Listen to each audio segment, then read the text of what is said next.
Constituyente.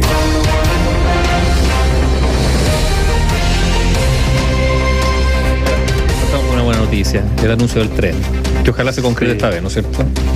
Santiago... Interesante lo que dijo el ministro, porque se utiliza la vieja infraestructura, que hay un tramo que actualmente sí para carga, pero que se utiliza. Néstor, antiguamente, cuando digo antiguamente, hablando de décadas atrás, 50 años, 60, 70 años, muchas veces se hacían obras pensando en 80 años por delante.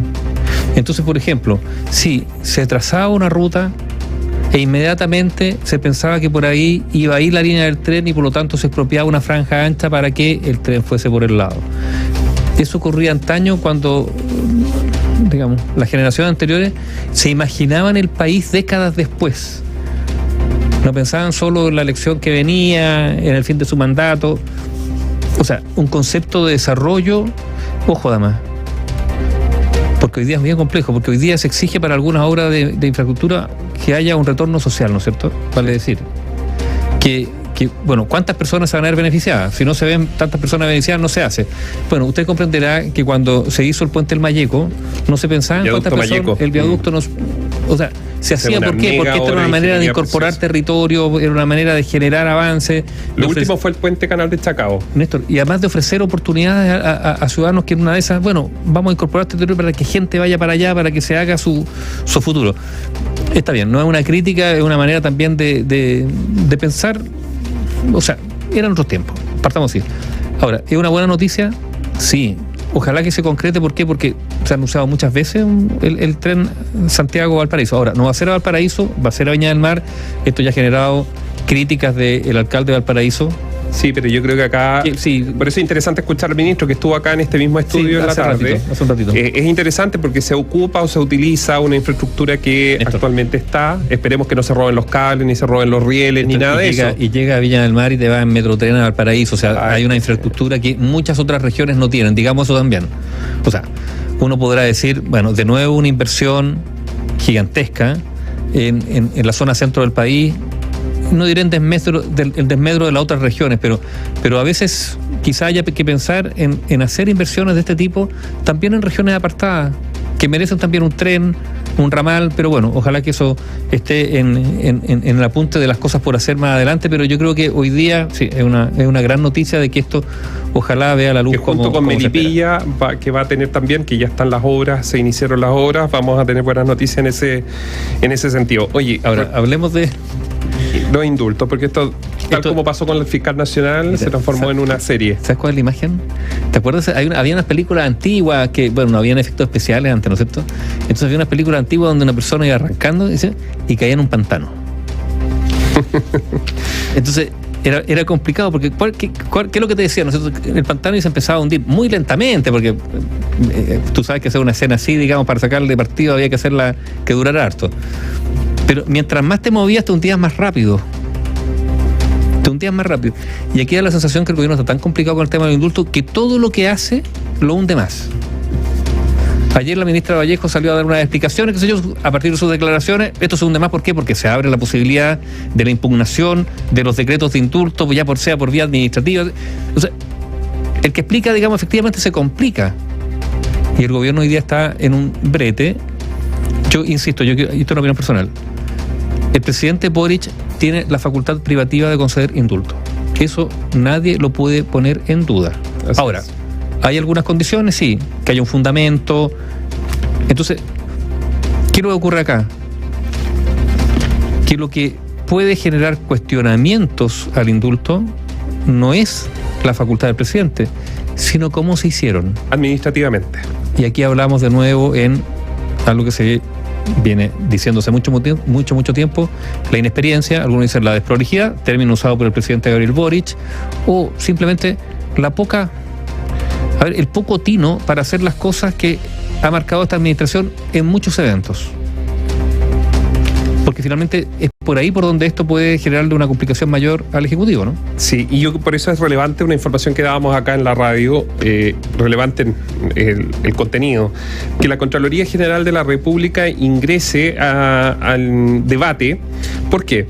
Dos cosas. Se le ha pedido por parte de parlamentarios de oposición a la Contraloría General de la República que se pronuncie sobre, no el fondo, que no es el mérito, porque eso yo creo que está claro que el presidente es una decisión presidencial, pero sí en la parte administrativa del proceso de indulto de estas 13 personas. La Contraloría, para ver si se pronuncia o no se pronuncia, ha tomado la decisión de pedirle al Ministerio de Justicia todos los antecedentes, todos, las carpetas completas. Y esto es bien interesante porque aquí se podrían resolver algunos temas, como por ejemplo, si el presidente era el que debía firmar o si está permitido que haga una facultad propia, la haga a través de la delegación de firma con la ministra de Justicia, por ejemplo. Y segundo, si los beneficiarios de estos indultos presidenciales les correspondía o no desde el punto de vista de algo importante, que es el decreto fundado, que se llama, que es las razones. Si uno revisa decretos de Sebastián Piñera, Michelle Bachelet, incluso los de Sebastián Piñera sobre temas de condenados por derechos humanos, se entrega en el decreto fundado un punto que es bien particular, que tiene que ver con temas de salud. Y se expone que tiene una persona que demencia senil o algún cáncer ya terminal. De hecho, muchos de esos decretos cuando se entregaron... en ese caso la razón humanitaria. Claro, el decreto fundado es la argumentación propia del por qué. Y eso va a ser interesante para poder conocer los detalles. Insisto, la Contraloría no entra en el mérito, porque esto es una facultad privativa del presidente de la República, pero sí puede esclarecer, ¿no? Iba a decir aclarar, puede esclarecer el asunto, porque puede ser aclarar para algunos y oscurecer para otros. Pero al menos vamos a poder tener una línea administrativamente de cómo se ejecutó esto. Si el presidente tuvo todos los informes sobre la mesa, los conoció o no los conoció. Bueno, está claro, por lo que dijo la ministra ayer, que hay algunos antecedentes que al presidente no le llegaron y por eso hay al menos 2 indultos que fueron tomados, que fueron otorgados erróneamente. Y ahora, pero ya están otorgados, o sea, y por lo tanto, claro, la ministra decía que si era posible deshacer eso, lo veía difícil. Pero claro, pero no estamos hablando, insistimos, un aspecto son, como tú dices, los fundamentos, y lo otro, el tema administrativo, donde donde debieran haber en todo gobierno personas que saben de esto para hacer las cosas, ¿no? El exministro de Justicia y Derechos Humanos, Jaime Campo, en una carta al director dice, y lo voy a repetir porque yo creo que esto le hace mucho sentido a los abogados, particularmente. La carta hoy día en el Mercurio. Claro, dice: señor director, no conozco ninguna ley que regule o sancione desprolijidades. Las eufemísticamente así llamadas son, de acuerdo con nuestro ordenamiento jurídico, meras ilegalidades o inconstitucionalidades, y así debe ser tratada. Es decir, una cosa u otra, pero eso de desprolijidad... No, claro, no es un término jurídico, claro, o administrativo. Y eso es lo que se quiere llegar al fondo. Lo que quiere saber si efectivamente aquí hay algún tipo de reproche que no sea simplemente, digamos, en una relación, digamos, no profesional. Aquí hay un tema, yo insisto, ¿no? En no solo tener la voluntad de hacer las cosas, sino hacer esas cosas bien.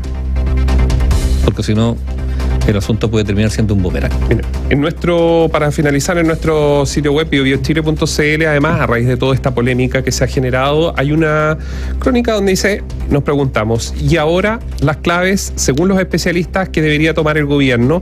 Y en esto se habla de algo bien interesante, que lo vamos a escuchar también en el desarrollo de radiograma, y con esto termino, que dice relación que más allá de la evaluación que se puede hacer de los secretarios de Estado, de quienes acompañan al presidente en la primera línea, habría que entrar a una evaluación de las segundas y terceras líneas.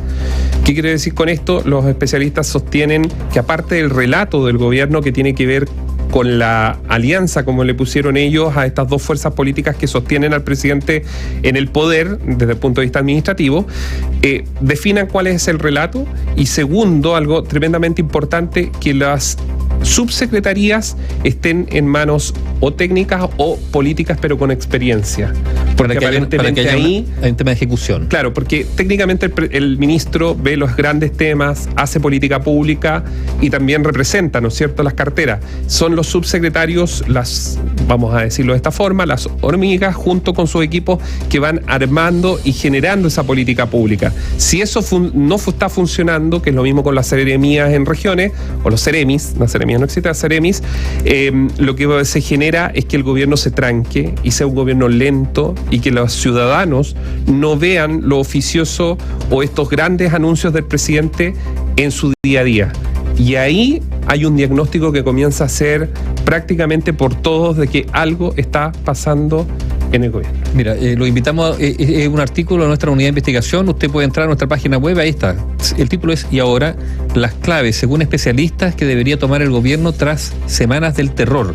Entre otros está, por ejemplo, Francisco Vidal, del oficialismo, que dice: el presidente tiene que darse cuenta que estamos a 10 meses del gobierno en la peor situación política comparada con cualquier otro gobierno desde el año 1990 a la fecha. O sea, la peor situación política de cualquier otro gobierno, dice Francisco Vidal.